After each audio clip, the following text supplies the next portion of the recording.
Ang main ingredients natin guys sa ating pang negosyo recipe ay yung ating chicken breast. Bali tinanggalan na natin ito ng buto guys. Maglagay tayo ng carrot. Tapos sibuyas. Gamit ng ating processor. Gigilingin natin yung ating nilagay. Pag ganito nakapino guys, pwede na. Bali lalagay na natin sa ating mixing bowl.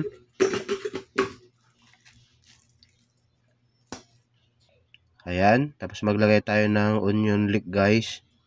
Tapos pamintang durog. Yung ating seasoning powder. Tapos maglagay tayo ng asin. Tapos maglalagay ako dito guys ng 1 cup na harina. Pagka pang negosyo to guys, pwede nyong gawing 2 cup na harina.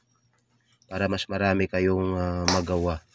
Yan, mali naglagay ako dito ng isang pirasong itlog guys. Tapos imasa lang natin para mag-well combine yung ating mga ingredients. Yan guys, sa mga hindi pa po nag-subscribe guys sa ating channel, pa-subscribe po sa ating channel guys.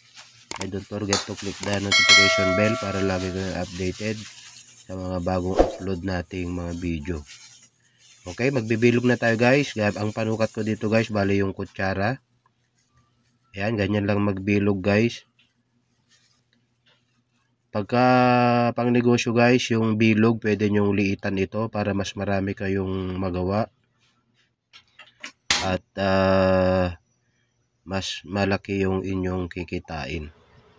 Okay, magpiprito na tayo guys sa kaldero. Bali maglagay ako ng mantika dito. Tapos ipiprito na natin guys.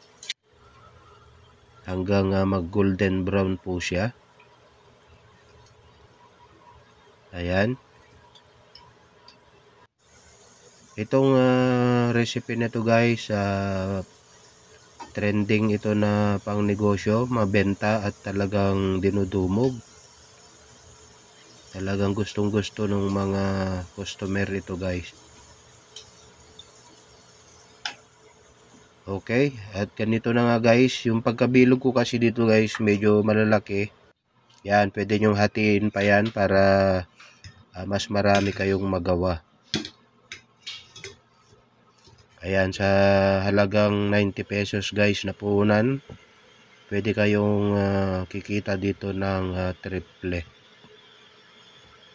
Ayan, ito na guys, yung ating chicken balls. At bali, tinuhog ko na rin ito guys. At masarap ito isaw-saw sa ketchup. Ayan guys, oh, kitang-kita talaga na talagang masarap.